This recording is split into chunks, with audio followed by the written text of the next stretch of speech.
ഇറാനും അമേരിക്കയും നിലവിലുള്ള വെടിനിർത്തൽ കരാറിന്റെ സമയം അവസാനിക്കാൻ അടുത്തു നിൽക്കുന്ന ഈ ഘട്ടത്തിൽ അതിഗുരുതരമായ ഒരു പ്രസ്താവനയാണ് ഇപ്പോൾ ഇറാന്റെ ഭാഗത്ത് ഉണ്ടായിരിക്കുന്നത്. ഇറാന്റെ ഔദ്യോഗിക പത്രമായ തെസ്നീമാണ് നമ്മുടെ മുന്നിലുള്ളത്. ചില ആളുകൾ എന്താണ് ഇറാൻ അറബി പത്രമാണോ ഇറാനിൽ എന്ന് ചോദിക്കാറുണ്ട്. സാധാരണ ഓരോ രാഷ്ട്രങ്ങളുടെയും ഔദ്യോഗിക പത്രമാണെങ്കിലും ലോകത്തെ പ്രധാനപ്പെട്ട ഭാഷകളിലെല്ലാം ആ പത്രം അത് പ്രസിദ്ധീകരിക്കാറുണ്ട്. ഉദാഹരണത്തിന് CNN അല്ലെങ്കിൽ BBC ഇതെല്ലാം നമ്മൾ എടുത്തു നോക്കിയാൽ, ഇനി അൽ ജസീറ എടുത്തു നോക്കിയാൽ അറബിയുണ്ട്, അതുപോലെ തന്നെ ഇംഗ്ലീഷ് ഉണ്ട്, അതുപോലെ വേറെയും പ്രധാനപ്പെട്ട ലോകത്തെ ഭാഷകളിൽ ഈ പത്രങ്ങളും ചാനലുകളും ഒക്കെ ഉണ്ടാകാറുണ്ട്.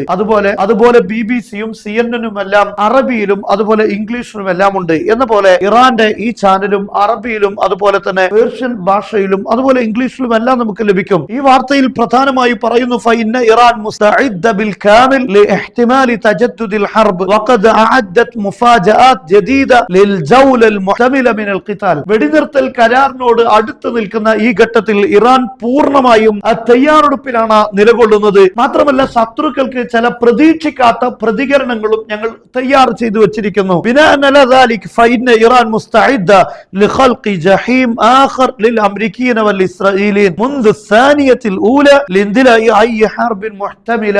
വീണ്ടും പുനരാരംഭിച്ചേക്കാവുന്ന ഈ യുദ്ധം, ആ യുദ്ധത്തിന്റെ രണ്ടാമത്തെ സെക്കൻഡിൽ എന്ന് പറഞ്ഞാൽ യുദ്ധം ആരംഭിക്കുകയാണ് അമേരിക്ക ചെയ്യുന്നതെങ്കിൽ അല്ലെങ്കിൽ ഇസ്രായേൽ ചെയ്യുന്നതെങ്കിൽ അതിന്റെ രണ്ടാമത്തെ സെക്കൻഡിൽ തന്നെ പ്രതികരിക്കാനുള്ള എല്ലാം സെറ്റപ്പ് ചെയ്തു വെച്ചിരിക്കുന്നു. അമേരിക്കക്കും ഇസ്രായേലിനും വേണ്ടി ഒരു പുതിയ നരകം ഞങ്ങൾ റെഡിയാക്കി വെച്ചിരിക്കുന്നു എന്നാണ് ഇറാൻ ഇപ്പോൾ പറഞ്ഞിരിക്കുന്നത്. ഈ വെടിനിർത്തലിന്റെ ഗ്യാപ്പ്, എല്ലാ കുറവുകളും പരിഹരിക്കാനാണ് അമേരിക്കയും അതുപോലെ തന്നെ ഇസ്രായേലും ഉപയോഗപ്പെടുത്തിയിട്ടുള്ളത്. ഇന്ന് അമേരിക്കൻ പ്രസിഡന്റ് ഡൊണാൾഡ് ട്രംപ് പറഞ്ഞിരിക്കുന്നത് അങ്ങനെ തന്നെയാണ്. We are totally loaded up എന്നാണ് ട്രംപ് പറഞ്ഞിരിക്കുന്നത്. We are totally loaded up, we are much more powerful than we are before the ceasefire. ഈ വെടിനിർത്തലിന് മുമ്പ് ഞങ്ങൾ ഉണ്ടായിരുന്നതിലേറെ ശക്തമാണ് ഇപ്പോൾ വെടിനിർത്തലിന് ശേഷം. കാരണം we use the ceasefire to restock. ഞങ്ങളുടെ സ്റ്റോക്കുകളെല്ലാം ഫില്ല് ചെയ്യാനാണ് ഈ വെടിനിർത്തൽ ഞങ്ങൾ ഉപയോഗിച്ചത് എന്നാണ്. യഥാർത്ഥത്തിൽ എന്തിനു വേണ്ടിയായിരുന്നു അമേരിക്ക വെടിനിർത്താൻ വേണ്ടി ആവശ്യപ്പെട്ടത് എന്ന കാര്യം ഇതിലൂടെ ബോധ്യപ്പെട്ടിട്ടുണ്ട്. മാത്രമല്ല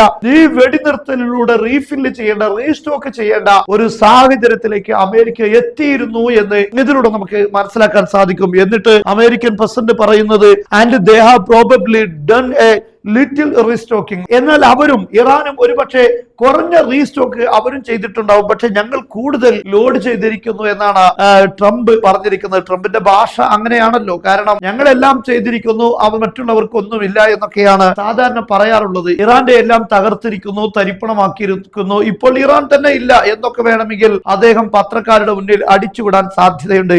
പിന്നെ ഇങ്ങോട്ട് തിരിച്ച് നന്നായി കിട്ടുന്ന സമയത്ത് വെടിനിർത്തൽ കരാറിലേക്ക് പോകാനുള്ള ശ്രമങ്ങൾ നടത്തും, അതിനുവേണ്ടി മധ്യസ്ഥരുമായി ഇടപെടും. ഇതൊക്കെയാണ് ട്രംപിന്റെ പതിവ് രീതി എന്ന് നമുക്കറിയാം. എന്തായിരുന്നാലും ഈ വെടിനിർത്തൽ റീസ്റ്റോക്ക് ചെയ്യാൻ തന്നെയാണ് അമേരിക്കയും ഇറാനും ഒരുപോലെ ശ്രമിച്ചിട്ടുള്ളത്. ഇസ്രായേലും അതുപോലെ തന്നെയാണ് ശ്രമിച്ചിട്ടുള്ളത്.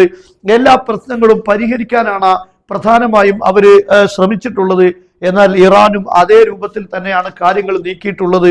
ഞാൻ മനസ്സിലാക്കുന്നത് അമേരിക്കയും ഇസ്രായേലും പ്രധാനമായും പ്രതിരോധ സംവിധാനങ്ങളെ ക്രമീകരിക്കുക എന്ന് തന്നെയായിരിക്കും ഈ വെടിനിർത്തൽ കാലാവധിയെ പ്രധാനമായും ഉപയോഗപ്പെടുത്തിയിട്ടുണ്ടാവുക. എന്തായിരുന്നാലും ഇറാനെ സംബന്ധിച്ചിടത്തോളം അവർ കൂടുതൽ ശക്തിയോടുകൂടി ആക്രമിക്കാനുള്ള തയ്യാറെടുപ്പുകൾ നടത്തിയിട്ടുണ്ട് എന്ന് തന്നെയാണ് ഇറാനും പറഞ്ഞിരിക്കുന്നത്.